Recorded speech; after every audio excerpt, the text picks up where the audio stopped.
Mightyreacts, back with the reacts.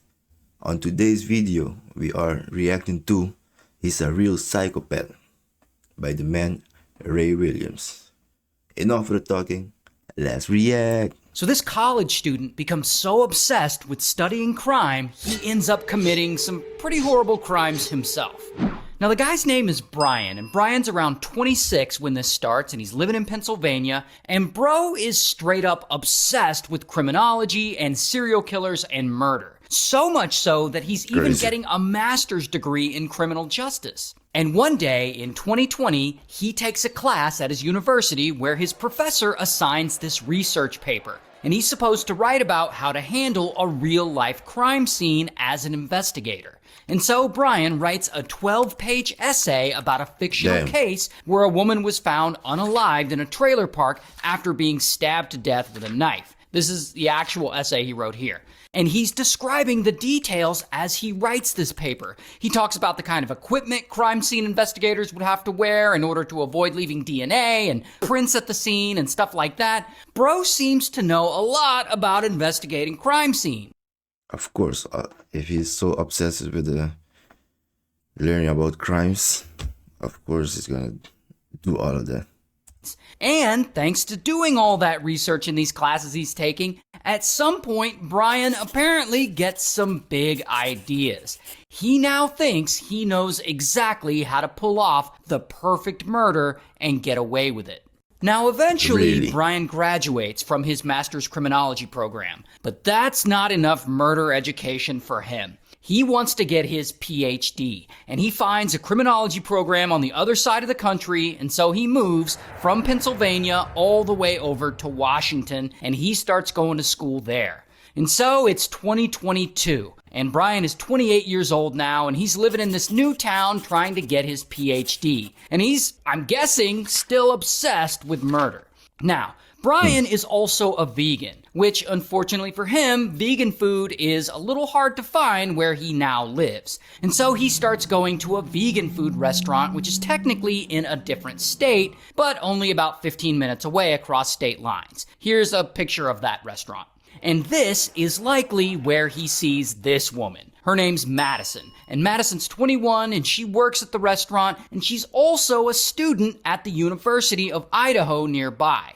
Now, there's no evidence that Brian ever talks to her. However, it seems like he keeps thinking about her a lot, like an unhealthy amount. Because like a social media account with Brian's name likes a lot of Madison's pictures on Instagram. Later that summer... Do you think this man's gonna stalk her and try to murder her and try to get away with a murder? Let's see. That summer, Brian's cell phone starts connecting with cell towers around where Madison lives. Surveillance videos from neighbors and businesses show Brian's car in the area a lot. And so evidence is suggesting that he might be stalking her. And his interest in her goes on for months. Then, one night, I guess he decides he's gonna do it. He's finally gonna do the unthinkable. And so Madison is at her house that she rents, and this house is 3 stories. I guess her and a handful of college students live there. And it's around 4 a.m., so most of the house is asleep, and Brian sets his plan into motion. He dresses in all black, and he puts on a ski mask, and he gets a knife. Then he drives his white Hyundai over to this house, and he parks it behind the house, and he sneaks up and he enters through the sliding glass door. Then he goes up the stairs and to the 3rd floor straight for Madison's room. I guess he knows which one is hers, probably because he's been watching her for a while. Damn, bro, hey, look how obsession can make you do things just like that, bro. Bro, the girl didn't even do nothing to her. He don't know her. Nothing. Just like that, straight up. He's gonna try to kill her. Like, bro. God damn. So he enters the bedroom, and Madison is asleep, but she's not alone. Her roommate is passed out in the bed next to her. And so Brian decides to take them both out, and he pulls out the knife he brought. Bro, really, bro? This man gets so obsession with a crime Now he's gonna kill 2 person without any good reason. And while they're still asleep, suddenly, bam, he stabs one of them multiple times. And as the other one wakes up, bam, he does the same to her. Bro, with a now, knife? on the floor below them, another roommate is still awake, that's sad, and bro. she just got a DoorDash order. And I don't know if she heard what happened on the floor above her, but as Brian tries to leave the place, he unexpectedly comes across her. And so he gets his knife, and boom, he unalives her too. Bro, damn. He murdered 3 girls or 3 women. Just like that. He's a real psychopath, bro. Yeah. Damn, bro. Then he goes into that roommate's bedroom where her boyfriend is sleeping, and he does the same to him. Nah, bro, at this point, Then Brian leaves. This And man was- on his way out, this man turned into a serial killer in 1 hour like that, bro. God damn, a couple of minutes. another roommate spots him leaving the house wearing his black clothes and ski mask, obviously looking suspicious as hell. And she's lucky he didn't get her too. Regardless, Yeah, she's Brian really lucky. leaves, and he gets away, and She's no really one lucky. knows it was him. Because he's just a random PhD student who lives in a different town in a different state like 15 minutes away. He has no connection to the people he just murdered in that house. Plus, he's a smart dude, so he's gonna be really hard to catch. And so, of course, police start investigating. But unfortunately for them, they don't have a ton of information. I mean, they know the guy was wearing all black and wearing a black ski mask, and someone spotted a white Hyundai Elantra near the scene, so they figure he was probably driving that. But then they find a tan leather knife sheath at the murder scene. Well, that's not smart. And let's see if he did use his own car to do the crime. So let's see about that. Apparently, Brian had dropped it during one of the stabbings. Maybe he's not as smart as he would like everyone to believe. Nope. Now, this leather knife sheath has some male DNA on it, but police don't know whose DNA it is. Like, it doesn't match anyone in their database. Meanwhile, Brian, the criminology expert, he works on covering his tracks. He changes his car registration to make it harder to find him. He scrubs his apartment and his office clean of any evidence that might be there. He does the same to his car. He's practically like taking it apart inside to clean everything. Bro is determined to get away with this and prove to himself that he's smarter than the police. While Bro, crazy, huh? Just to prove himself that he can get away with a murder by murdering 4 people for no reason. Yo, that's sad, bro.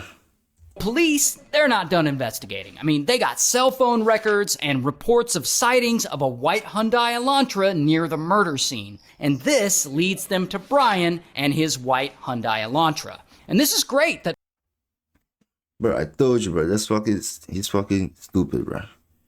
How the fuck you gonna go do a crime with your own car that you're gonna drive? You use all over. You use your car to go wherever, and you're gonna use your own car to do a crime. And you're thinking by changing your register name and clean the fingerprints, is the police not gonna catch you? Stupid as fuck. police have a lead, but they still don't have enough evidence to make an arrest. I mean, just because he drives the same model of car that was spotted at the murder scene doesn't make him guilty. And Let's see as about crazy that. as Brian is, it looks like he really did pull off the perfect murder and that they're never gonna be able to catch him. Until... Dun, dun, dun, Because dun. police found that leather knife sheath at the crime scene, which has the mystery male DNA on it, they come up with a plan to finally bust Brian. And they get the FBI and the local sanitation department involved. And one night, they go to Brian's family's house, I guess where his mom and dad live. And they secretly take some trash from the trash bin that's been set out on the curb to be picked up by the garbage truck or whatever. And they're hoping to find anything in there that might have a family member's DNA on it. And in all this trash, they find a Q-tip. And so they send this Q-tip Bro, that's really, really smart by the FBI. Shit. It's really smart. over to the forensics lab. And on it, they find DNA that matches the father of whoever's DNA is on the knife sheath they found, which means it's Brian's DNA on the knife sheath, because you can actually tell if two people are related through their DNA. And since the DNA is a match, bam, they go and they arrest Brian. Here's his mugshot. And so Brian, he pleads guilty so that he doesn't get the death penalty, and he hasn't been sentenced yet, but he's probably gonna get life in prison. He deserved that, bro. He deserved all those things, bro. Just to prove yourself that you can get away with murder, you went to kill 4 people for student, just like that. Good. And you still get busted. And one of the unfortunate parts of this case is that because he pled guilty, there was no trial, which means we didn't get to learn why he did it and why he specifically chose these 4 victims. I mean, him trying to plan the perfect murder because he's obsessed with crime, that's probably true in my opinion, but we actually don't know for sure. So, I guess we'll never know what was the reason that he went and did those crime. But at least he's busted. He's gonna get life sentence. So he asked for it. But hey man, shout out to Ray Williams with this amazing storytelling. See you guys on the next reaction. Peace.